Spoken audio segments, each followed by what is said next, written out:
ሰላም ጤና ይስጥልን። የጊዜውን ዜና መረጃዎችን እንሆ። የኢራን ሃይማኖታዊ መሪ መገደላቸውን የኢራን መንግስት አረጋገጠ።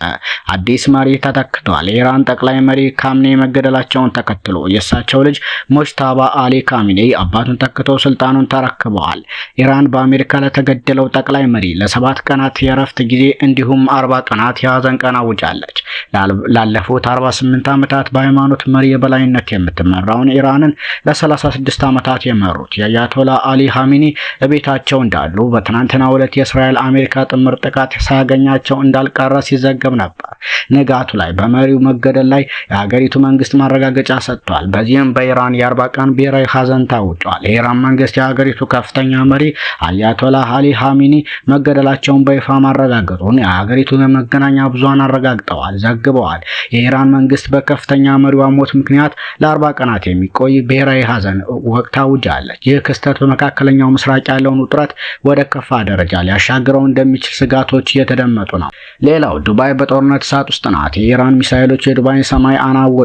ታዋቂው ቡርጅ ካሊፋ በጭስ ተውጧል። የመካከለኛው ምስራቅ ውጥረትም አይሏል። የኢራን ሚሳኤሎች የዱባይን ሰማይ አናውጠውታል። ታዋቂው ቡርጅ ካሊፋ በጭስ ተውጧል። ከደቂቃዎች በፊት የደረሱ መረጃዎችም አስገራሚዎች ነበሩ። በዱባይ የተከሰተው ጥቃት በዱባይ የሜትሮ ድልድይ አቅራቢያ ጥቅጥቅ ያለ ጥቁር ጭስ እየታየ ሲሆን ተከታታይ የፍንዳታ ድምጾች ከተማዋን እያናወጧት ይገኛሉ። የአሜሪካና የእስራኤል ጦር የኢራኑን ከፍተኛ መሪ አያቶላ ኻሜኒን መግደላቸውን ተከትሎ ቴህራን የአሜሪካ ጦር ሰፈሮችን በሚያስተናግዱ የባህረ ሰላጤው ሀገራት ኤምሬትስ፣ ኳታር፣ ባህሬን ላይ መጠነ ሰፊ የበቀል እርምጃም ጀምራለች። በዚህም የደረሰ ጉዳት የዱባይ ዓለም አቀፍ አውሮፕላን ማረፊያ ተመቷል። በረራዎች ተቋርጠዋል። ቡርጅ አል አረብ እና ፓልም ጁሜራህ ላይ በደረሰ ጥቃት ወይም በሚሳኤል ፍርስራሽ እሳት ተቀጣጥሏል። በዶሃና በአቡዳቢ ተጨማሪ ፍንዳታዎች መከሰታቸውም ተረጋግጧል።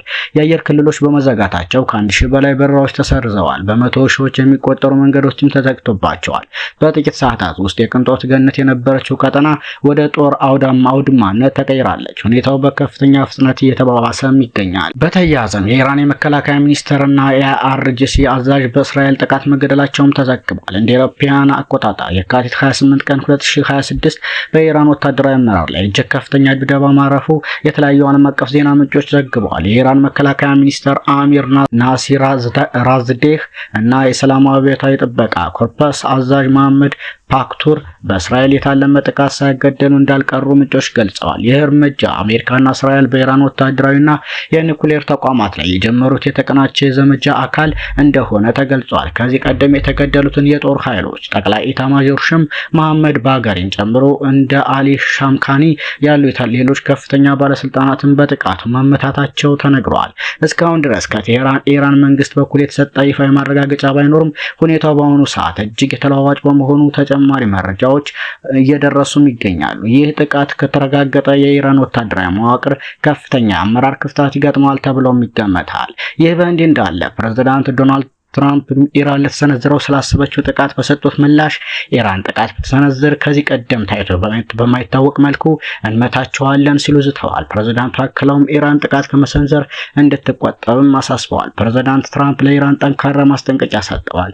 የዩናይትድ ስቴትስ ፕሬዝዳንት ትራምፕ ኢራን ለተሰነዘረው ስላሰበችው ጥቃት በማህበራዊ ገጻቸው ባስተላለፉት መልእክት እጅግ ጠንካራ ማስጠንቀቂያ ነው የሰጡት። ፕሬዝዳንቱ ባስተላለፉት መልእክትም ኢራን ዛሬ ከዚህ ቀደም ሰንዝረው ከማታውቀው በላይ ጠንካራ ጥቃት እንደምትሰነዝር ገልጻለች።